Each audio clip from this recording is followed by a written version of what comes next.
दोस्तों, धर्म के नाम पर नफरत फैलाने वाले हिमांशु जोशी जैसे नफरती चिंटू समाज में जहां शांति हो, खुशहाली हो और भाईचारा हो, वहां पर पहुंचकर धर्म का हवाला देकर हर जगह नफरत फैलाना शुरू कर देते हैं। जैसे हाल ही में उत्तराखंड के हल्द्वानी और बागेश्वर में हिमांशु जोशी जैसे नफरतखोरों ने संत रामपाल जी महाराज के आश्रम के खिलाफ बेबुनियादी इल्जाम लगाकर गुंडागर्दी करने की कोशिश करी थी। साथ में इस चिंटू ने जो इल्जाम संत रामपाल जी महाराज और उनकी किताबों पर लगाए थे, उनका जवाब देने के बाद, उनके प्रमाण दिखाने के बाद भी ये नफरती चिंटू बाज नहीं आ रहा है। अगर सनातन धर्म को ऐसे गालियां दी जाएंगी तो हमारा जीना फिर बेकार है इस उत्तराखंड में, इस भारत में। इतना बड़ा महाकुंभ आप सभी ने देखा, उसके बाद भी अगर ऐसे पाखंडियों को ही हमने खोजना है तो फिर बेकार है हमारा तो रहना यहाँ पर हल्द्वानी। इतना बड़ा महाकुंभ आप सभी ने देखा।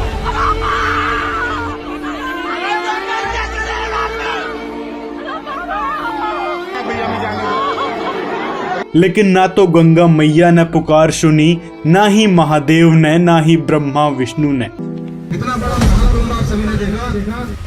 लेकिन ये नफरतखोर विरोध के नाम पर हर जगह जहर उगल रहा है। वहीं कुछ भोले भाले लोग ये भी सोचे बैठे हैं कि हिमांशु जोशी जैसे लोग धर्म और संस्कृति को बचाने के लिए संघर्ष कर रहे हैं। लेकिन दोस्तों, आपको जानकर हैरानी होगी कि ये नफरती चिंटू धर्म और संस्कृति को बचाना नहीं चाह रहा, बल्कि समाज को तोड़ना चाह रहा है, समाज से भाईचारा खत्म कर देना चाह रहा है। क्योंकि इस नफरती चिंटू को धर्म का ABCD का भी ज्ञान नहीं है, तो सोचो हिंदू धर्म के पवित्र सदग्रंथों का कहां से ही होगा।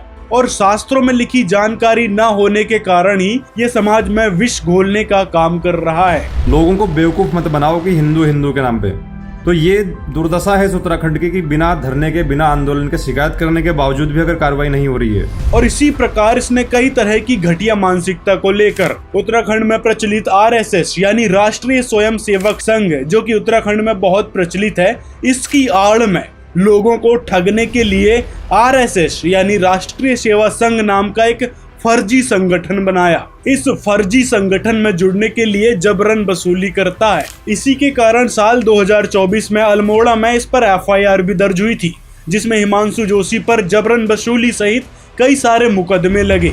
ये रहा न्यूज आर्टिकल। इस पर आरोप था कि हिमांशु जोशी अपने संघ से, यानी जो फर्जी RSS संगठन बनाया है, उससे जुड़ने के लिए टैक्सी चालकों को धमका रहा था और उनसे धमकाते हुए जबरन 501 रुपए ले लिए। पुलिस ने हिमांशु जोशी पर विभिन्न धाराओं में मुकदमा दर्ज कर लिया।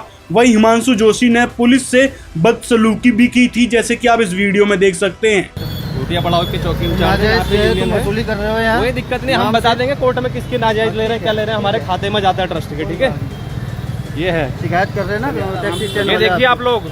पुलिस के बार बार समझाने पर भी जब वह नहीं माना तो पुलिस ने उसे BNS की धारा 172 के तहत कोतवाली में बिठा लिया। तो यहाँ से हिंदू भाई बहन आसानी से समझ सकते हैं कि किस प्रकार ये धर्म का नाम लेकर लोगों को ठग रहा था, यानी जबरन पैसे ऐंठ रहा था अपने संघ में जुड़ने के लिए। और मैं हिमांशु जोशी से कहना चाहता हूँ कि अगर तुमको धर्म और संस्कृति को ही बचाना है तो लोगों से भीख मांगने की क्या जरूरत पड़ गई थी।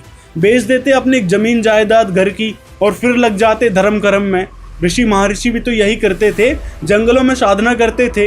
यदि धर्म को ही बचाना है तो घर द्वार बेचो, क्यों लोगों से जबरन भीख मांग रहे हो। तो यहीं से आपका लालच समझ आ रहा है कि किस प्रकार आप धर्म का नाम लेकर फर्जी संगठन बनाकर लोगों से धन ऐंठना चाह रहे हो। अगर दोस्तों इसको लालच नहीं होता तो पहले तो ये हिंदू वाहिनी सेना में था, लेकिन न जाने इसको कौन सी सनक लगी, इसने साल 2024 में अपना RSS यानी राष्ट्रीय सेवा संघ नामक फर्जी संगठन बना लिया, जिसमें न जाने कितनी प्रकार की आपराधिक गतिविधियों को अंजाम देते हुए ये समाज में नफरत का विष घोलने लगा। तो ये काम होते हैं असुरी प्रवृत्ति के लोगों के, और इसी असुरी प्रवृत्ति के कारण इसने साल 2023 में संत रामपाल जी महाराज की किताबों का विरोध किया था और संत रामपाल जी द्वारा लिखित किताबों को जलाया भी था, जिसके कारण इस पर FIR भी दर्ज हुई थी और शायद कुछ दिन जेल में भी रहना पड़ा था। पहले भी हमने इस पर कार्रवाई कराई थी और ये सारे पोस्टर यहाँ से उठा करके जो है जला दिए गए थे, जिस संबंध में थाने में भी बुलाया गया था।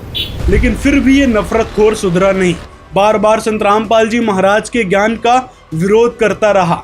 और इसी बीच अब साल 2025 में भी ये विरोध कर रहा है। आज से नहीं, कई टाइम से हम इस पे आवाज उठा रहे हैं, कम से कम 3 से 4 साल हो चुके हैं। तो दोस्तों ये होते हैं अंधे गधे, जिनके बारे में संत रामपाल जी कहते हैं, हमारा किसी से विरोध नहीं है, हम ना किसी राजनीति को इच्छा रखते हैं किसी राजनीतिक व्यक्ति से, ना राजनीति में हमारा हिस्सा है। हम एक धार्मिक संस्था चला रहे हैं और पूरे विश्व में जाएगा, इसको कोई रोक नहीं सकता।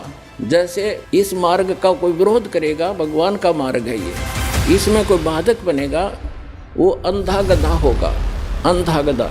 जैसे एक समय एक अंधा गधा रेल की पटरी पर खड़ा हो गया और उसने देखा भाई गड़ गड़ गड़ होता आ रहा है, कोई तुझे डिस्टर्ब करने आ रहा है।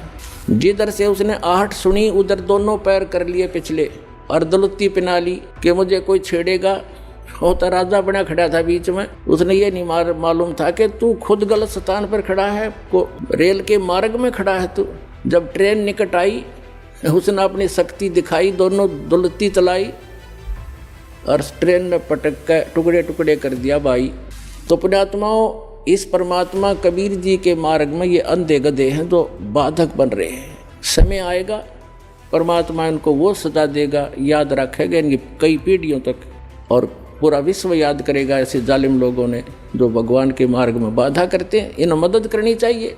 ऐसा परोपकार हो रहा है, लाखों लोगों के सुख हो रहे हैं, बुराइयाँ छूट रही हैं, समाज की कुरीतियाँ दूर हो रही हैं, इनको वो एक आंख नहीं सुहा रही है। और इसी कारण ये बौखलाया है संत रामपाल जी महाराज के नाम से, जिसके कारण इसने कई सारे झूठे एलिगेशंस लगाए। जैसे कि इसने बोला भी था कि संत रामपाल जी पर बलात्कार का आरोप लगा है, और जो खुद उम्र कैद की सजा काट रहा है बलात्कार और अन्य कई धाराओं में। मैं इस नफरती चिंटू से पूछना चाहूंगा कि क्या सबूत है तेरे पास, और किस बेस पर तुम कह रहे हो कि संत रामपाल जी पर बलात्कार जैसा कोई आरोप भी है। ऐसे ही मीडिया वालों ने भी बलात्कार संबंधी कई सारे आरोप लगाए थे संत रामपाल जी महाराज पर, जिसके चलते उनको माफी भी मांगनी पड़ी थी।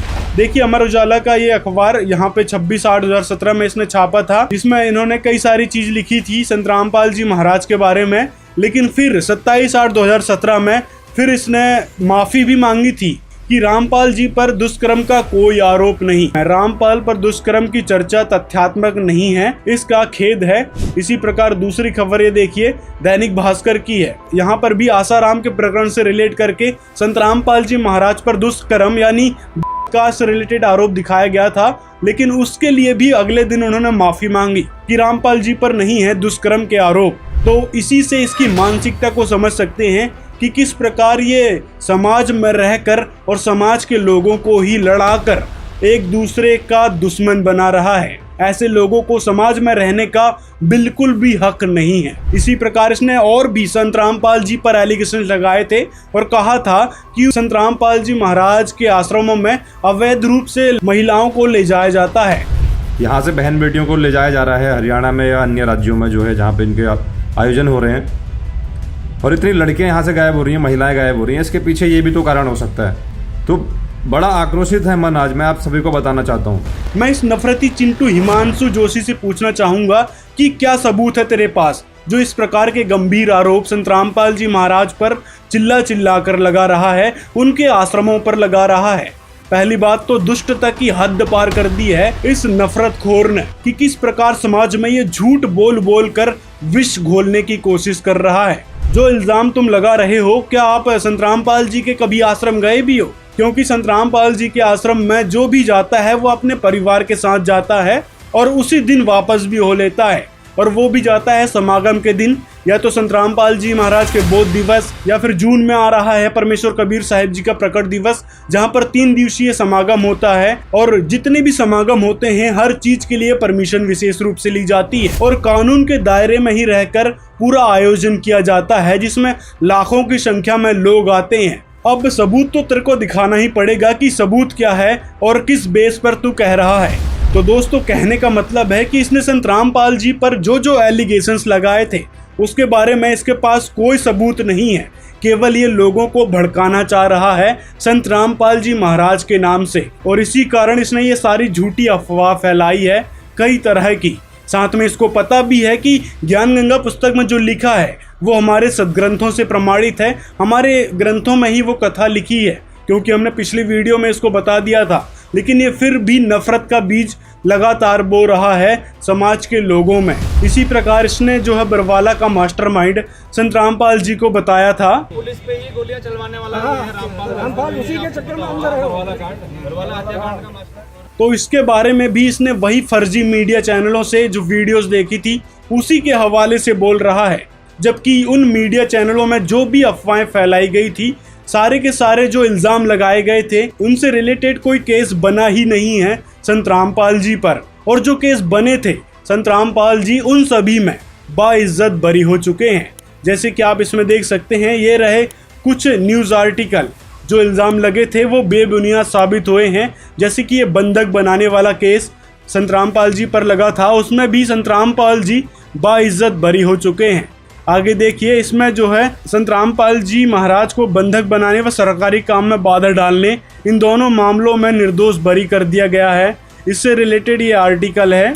अगला आर्टिकल फिर इस भ्रष्ट न्यूज़ चैनल से रिलेटेड है कि न्यूज़ चैनल में किस प्रकार ये संत रामपाल जी महाराज के बारे में ऊट-पटांग बातें कहते हैं, जबकि संत रामपाल जी 4 साल में 5 केसों में बरी हो चुके हैं। लेकिन ये बिकाऊ मीडिया सच्चाई नहीं दिखाती। जमीन की रजिस्ट्री के लिए खुद को कमला दिखाने वाले बुआ समेत 3 दोषी फरार हो गए हैं, जिन्होंने संत रामपाल जी पर इल्ज़ाम लगाए थे करौथा आश्रम को लेकर।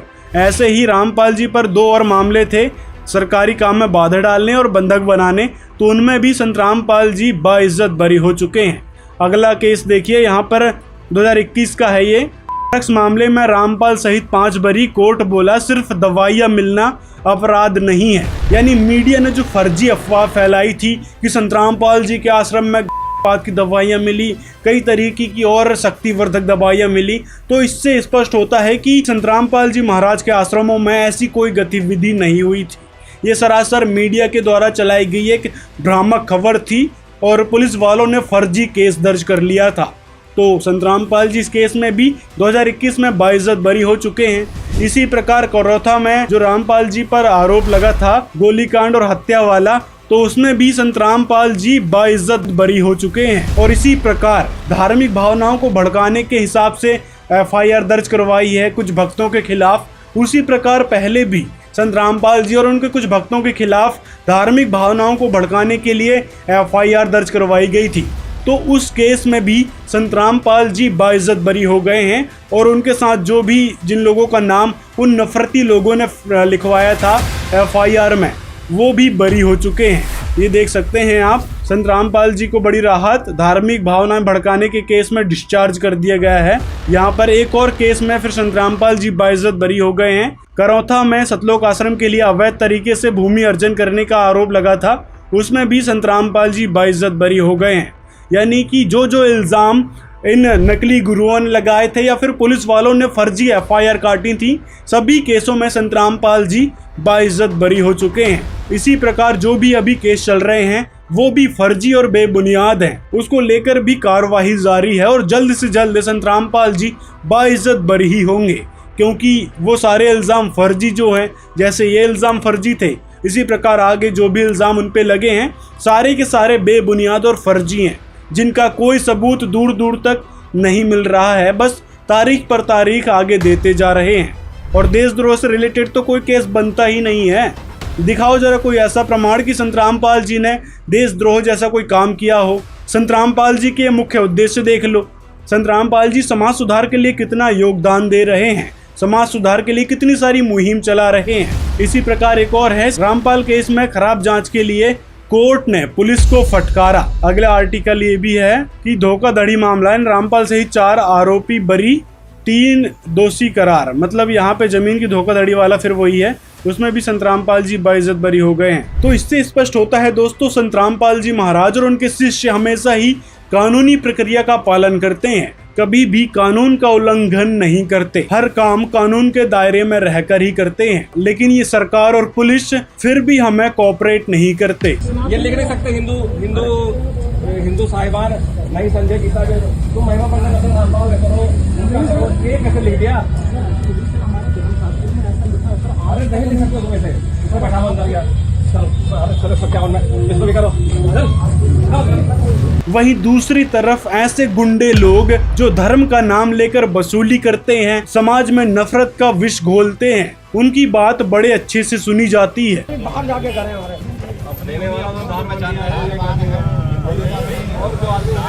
बस यहीं पर सवाल खड़ा हो जाता है जुडिशरी सिस्टम पर। तो पुण्यात्माओं, ये नीचता की हद कर रखी है इन लोगों ने। प्रशासन भी यहाँ तक खड़ा उनके साथ ही जुटा हुआ है। कोई बात नहीं, समय आने दो, दुनिया उनको बैड अकाउंट में लेगी। इनने इतिहास बुरा कर लिया। और साथ में पुलिस वालों के सामने ये नफरती चिंटू चिल्लाता फिर रहा है कि जमीन किसी से हत्या ली गई है, ये अवैध रूप से ये आश्रम बनाया गया है। बना रहे होंगे तो आपको 50 तरह की अनुमति लेनी पड़ेगी नगर निगम, लेकिन इसको किसने अनुमति दे दी है? किस उद्देश्य से बनाया गया है? यहाँ लोगों को इकट्ठा करने के लिए क्या अनुमति है? क्या तेरे से परमिशन ली जाएगी क्या मकान बनाने या फिर आश्रम निर्माण के लिए? क्योंकि सरकार से ऑलरेडी परमिशन लेके ही सारा काम किया गया है, जबकि पुलिस वालों को पता है कि सारे डॉक्यूमेंट लीगल हैं और कंस्ट्रक्शन भी लीगल बेस पे हुआ है। जमीन संबंधी या फिर कंस्ट्रक्शन संबंधी सारे डॉक्यूमेंट मौजूद है, लेकिन पुलिस वाले भी इस नफरती के लिए कुछ नहीं बोल रहे हैं। तो संत रामपाल जी महाराज के हर शिष्य को उम्मीद है प्रशासन से कि प्रशासन सच्चाई का समर्थन करेगी और हिमांशु जोशी जैसे फर्जी लोगों के खिलाफ सख्त से सख्त कार्रवाई होगी, क्योंकि ये शांतिपूर्ण समाज में नफरत का बीज फैलाना चाह रहा है। इसके खिलाफ कड़ी से कड़ी कार्रवाई हो, यही हम संत रामपाल जी महाराज के सर्व शिष्य मांग करते हैं। और रही बात, इसने जो संत रामपाल जी महाराज की पुस्तकों से कुछ बातें निकाली है, जिसको लेकर ये कहता है कि संत रामपाल जी ने अपने मन गढ़ंत तरीके से लिख दी है और हमारे देवी देवताओं को अपमान कर रहे हैं। कहाँ मिलता है इसके बारे में प्रमाण? पिछली वीडियो में हमने प्रमाण बहुत सारे दिखाए थे इससे रिलेटेड। तुलसी के साथ धोखा करके देखिए विष्णु भगवान के बारे में क्या लिखा हुआ है, उसके साथ क्या किया। ये चीजें इसके ज्ञान गंगा किताब में लिखी हैं, जिसका विरोध चल रहा है। तो इससे भी स्पष्ट होता है कि इस पढ़े लिखे अनपढ़ ने कभी सदग्रंथों को खोल कर ही नहीं देखा। शंख चूर्ण के वेश में जगत प्रभु यानी भगवान श्री हरि सो गए। नारद उस समय तुलसी के साथ उन्होंने सुचारू रूप से हास विलास किया। तुलसी ने कहा, मायावेश बताओ तो तुम कौन हो? तुमने कपट पूर्वक मेरा सतीत्व नष्ट कर दिया, मैं सती नहीं रह सकी। इसकी बात में पर आपके पास क्या प्रमाण है कि इस ग्रंथ में चीज लिखा हुआ है कि ऐसा किया? ये रामपाल को बता के गए थे क्या भगवान?